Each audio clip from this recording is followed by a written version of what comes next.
네, 오늘은 넷째 날 순종으로 말씀을 이루다라는 말씀의 제목 가지고 잠시 말씀 나누고 기도하도록 하겠습니다.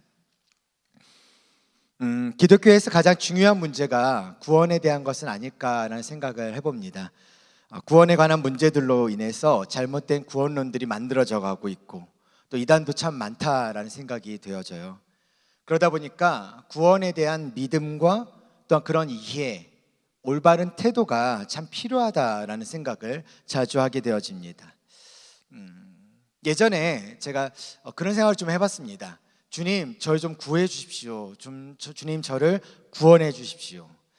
부흥회를 가거나 아니면 어떤 기도원을 갔을 때나 또 청년 때 이제 한창 기도하다 보면 그런 생각이 자꾸 이렇게 드는 거예요. 왜냐하면 기도하는 소리가 자꾸 들리는데 주님 나를 좀 구원해 주세요. 주님 나를 좀 구원해 주세요라는 이 말이 그때 당시에 제 귀에 들렸을 때는 저게 어떤 기도일까라는 생각들을 참 많이 해봤습니다. 그래서 저도 그런 생각 좀 해봤습니다. 주님 날 구원해 주세요. 근데 만약 예수님께서 나에게 오셔서 구원해 달라는 내 요청에 대해서 예수님이 그래 구원을 너가 원하는구나, 내가 어떻게 구원해주면 만족하겠냐? 라고 물으신다면 내가 무슨 대답을 해야 될까? 라는 생각이 잠시 들었습니다. 그래, 구원을 너가 원하는구나. 내가 어떻게 구원해주면 만족하겠냐? 만약 예수님께서 여러분에게 오셔서 어떻게 구원해주면 만족하겠니? 라고 하시면 여러분 뭐라고 대답하시겠습니까? 한번 생각해 보시기 바랍니다. 예수님께서 나에게 오셔서 어떻게 하면 구원해 주면 좋겠냐, 어떻게 구원해 주면 너는 그것을 만족할 수 있겠냐 라고 한다면 여러분들은 무슨 대답을, 무엇을 원한다고 이야기하시겠습니까? 아마 순간 머릿속에서 많은 생각들이 들 수 있을 것 같고요. 아마 어떤 분은 또 머리가 이렇게 하얘질 것 같습니다. 저 같은 경우는 아무 생각이 없게 되더라고요, 오히려. 그래서 어떻게 해야 되지? 라는 생각을 해본 적이 있었던 것 같아요. 왜냐하면 구원해달라는 말이 가지고 있는 의미가 각기 다 제각각의 경우가 너무나 많기 때문에 그렇습니다. 서로 다른 원하는 것들이 해결되어서 만족을 가지는 구원이라면 그 구원은 개인이 원하는 것에 대한 해결일 뿐이지 구원은 아닐 겁니다. 왜냐하면 그것은 성경에서 말하는 구원은 아니기 때문에 그렇습니다. 천국에서의 영원한 생명은 구원받은 사람들 모두가 만족할 수 있고 기쁨을 누리는 구원이 진정한 구원의 모습이기 때문에 그래요. 그래서 우리가 제대로 된 구원에 대해 아는 것은 너무나 중요하는데요, 바라기는 오늘 말씀을 통해서 구원에 대한 바른 시각을 가지고 우리가 굳건한 믿음의 사람으로 살아갈 수 있는 그런 서연의 영가족들 될 수 있기를 주의 이름으로 축원합니다. 네, 그런 축복이 여러분들 각자의 삶 가운데, 또한 여러분들 삶의 기도의 제목들 가운데, 여러분들의 가정 가운데, 여러분의 자녀들의 삶 가운데 있기를 간절히 축복합니다. 오늘 본문은요, 예수님께서 십자가에 달리신 상황을 잘 그려주고 있습니다. 서로 다른 구원에 대한 생각을 가지고 예수님을 모욕하고 희롱하는 모습이 보여지는데 그들이 그렇게 행동한 이유가 있습니다. 왜냐하면 자신들이 생각하는 구원에 관한 다른 모습으로 지금 예수님이 어디에? 십자가에 못 박혔기 때문에 그렇습니다. 고린도전서 1장 22절에서 24절의 말씀을 보면 유대인은 표적을 구하고 헬라인은 지혜를 찾으나 우리는 십자가에 못 박힌 그리스도를 전하니 유대인에게는 꺼리키는 것이요 이방인에게는 미련한 것이로되 오직 부르심을 받은 자들에게는 유대인이나 헬라인이나 그리스도는 하나님의 능력이요 하나님의 지혜라. 자, 여기서 구원에 대한 서로 다른 시각을 가지고 있으면 우리가 볼 수 있는데요, 유대인들은 대부분 신기한 기적을 통한 구원을 기대합니다. 왜 기적을 통한 구원을 기대하냐면 이들은 구약 시대부터 하나님을 통해서 수많은 기적들을 경험해 왔습니다. 그러다 보니까 자신들을 위한 기적이라서 유대인들을 자랑하고 싶은 거예요. 우리가 신앙생활 하다 보면 많은 기적들을 경험하게 됩니다. 아니면 많은 어떠한 은혜들을 경험하게 됩니다.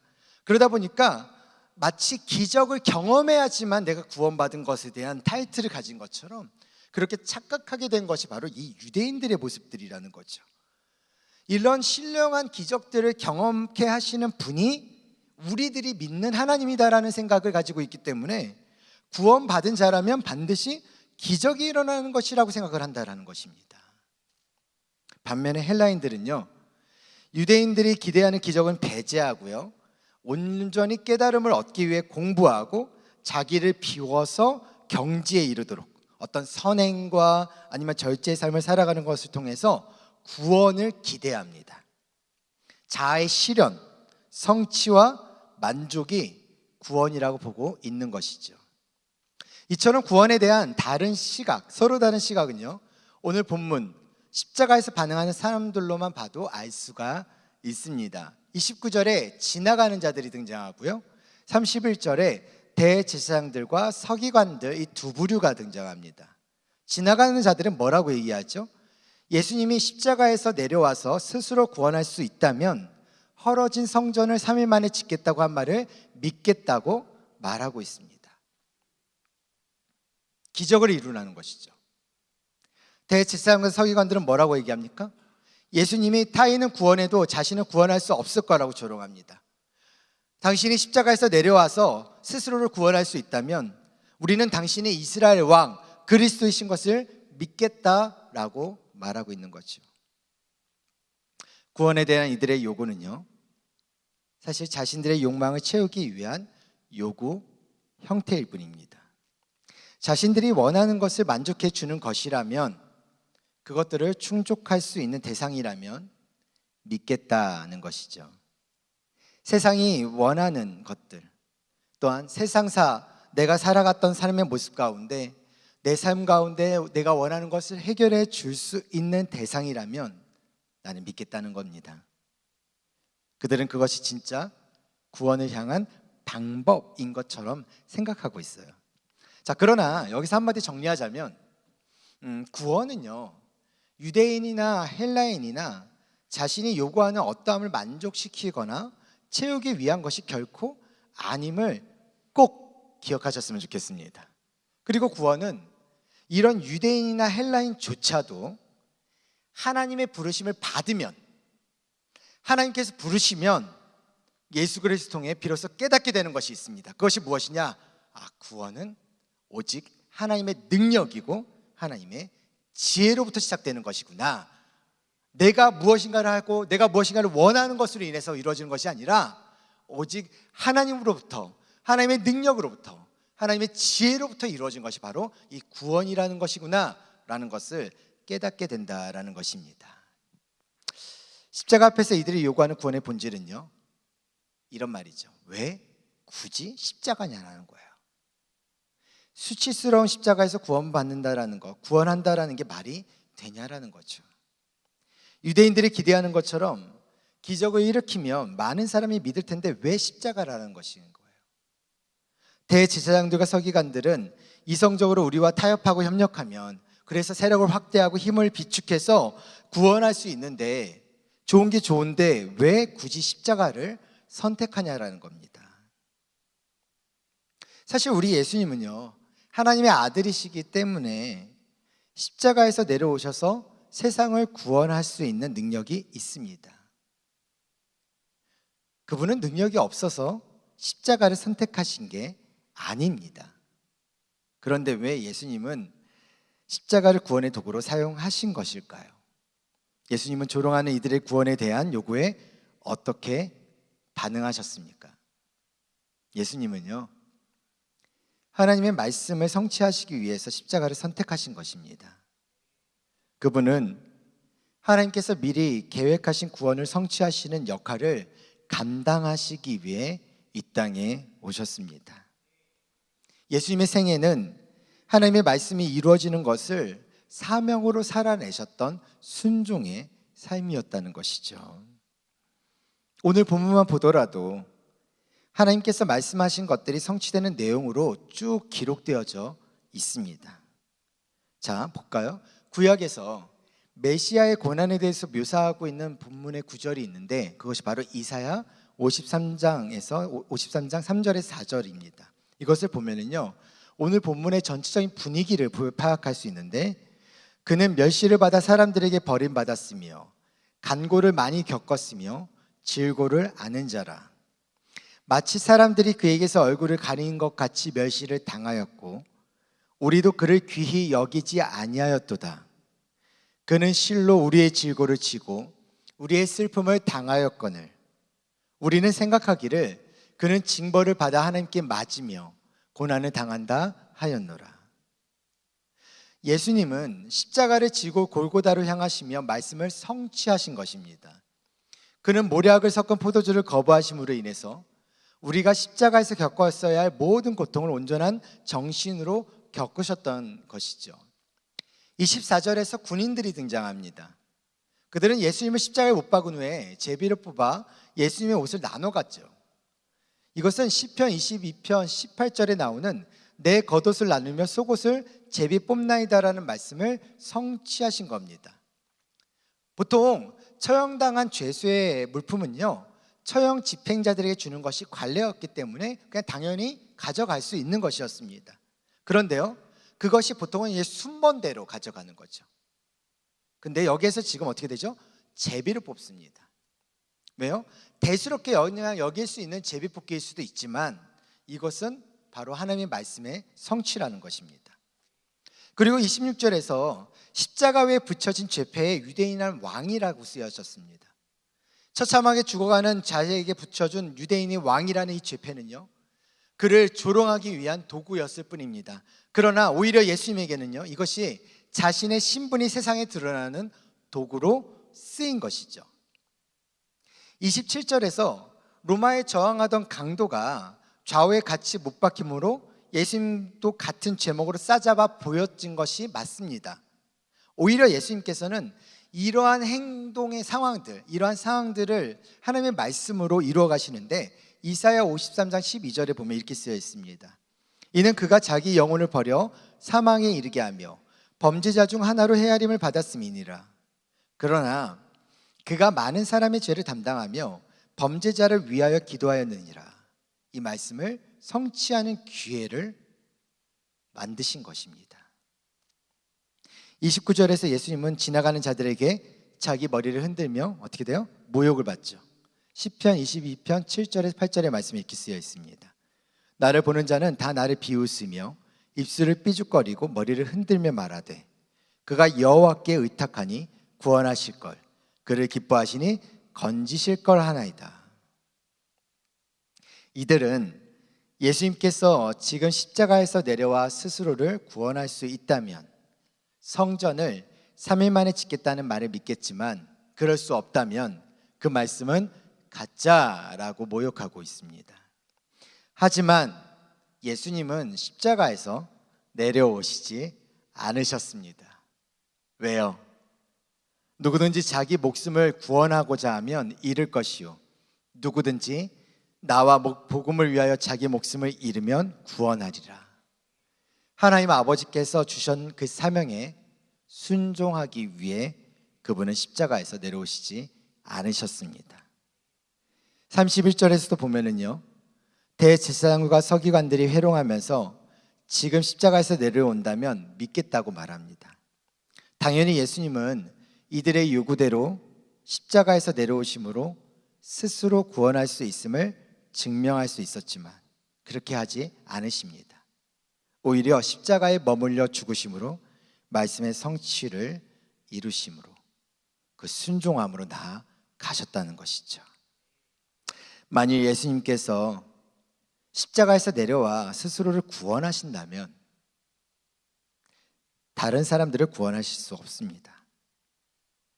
다른 사람들을 구원하시기 위해 예수님은 스스로 십자가의 목숨을 내놓으신 겁니다.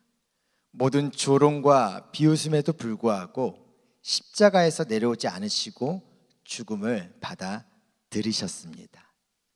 우리가 아무리 추악한 죄인이라도 죄의 수렁텅이에 구렁텅이에 빠져 있다 할지라도 우리가 구원의 날개 아래에서 평안히 거할 수 있는 이유는 예수 그리스도라는 한 사람이 이룬 그 십자가의 죽음을 힘입어 이를 믿는 자마다 영생을 얻게 되었기 때문입니다. 그러므로 우리는 십자가에 머무르신 그 예수님을 전적으로 의지하지 않으면 안 됩니다. 우리를 구원할 자는요, 바로 예수 그리스도밖에 없습니다. 이것을 예수님은 너무나 잘 알고 계셨습니다. 그래서 그는 십자가에 머물러 죽으신 것입니다. 말씀을 맺습니다. 오늘 말씀은 세상이 바라는 구원과는 다른 진짜 구원을 증명하기 위한 말씀입니다. 그리고요, 세상이 달려가려 했던 방식과는 전혀 다른, 세상의 사람들이 원하는 구원과는 전혀 다른, 말씀대로 살려고 하는 한 사람의 순종으로 모든 사람이 구원을 얻은 역설적 은혜를 보여주는 말씀이기도 합니다. 그런데 이렇게 분명한 하나님의 말씀이 구원을 말하고 있음에도 우리는 여전히 우리의 시각으로 구원을 바라봅니다. 무늬만 그리스도인을 살아가는 사람들로 인해 우리의 현실과 우리의 상황과 우리의 삶의 모든 자리는 빛보다는 어둠이 더욱 짙게 드리워져 있습니다. 교회를 다니는 사람은 많은데 구원에 대한 서로 다른 시각은 예수님을 가짜 그리스도인으로 만들어 버립니다. 세상은 이런 그리스도인을 통해서 예수님을 부와 물질의 도구로 삼아 버리고요, 세상은 이런 그리스도인을 통해서 예수님을 권력의 도구로 삼아 버립니다. 그리고 세상은 이런 그리스도인을 통해서 예수님을 자기 욕망과 자아와 실현의 도구로 삼아 버립니다.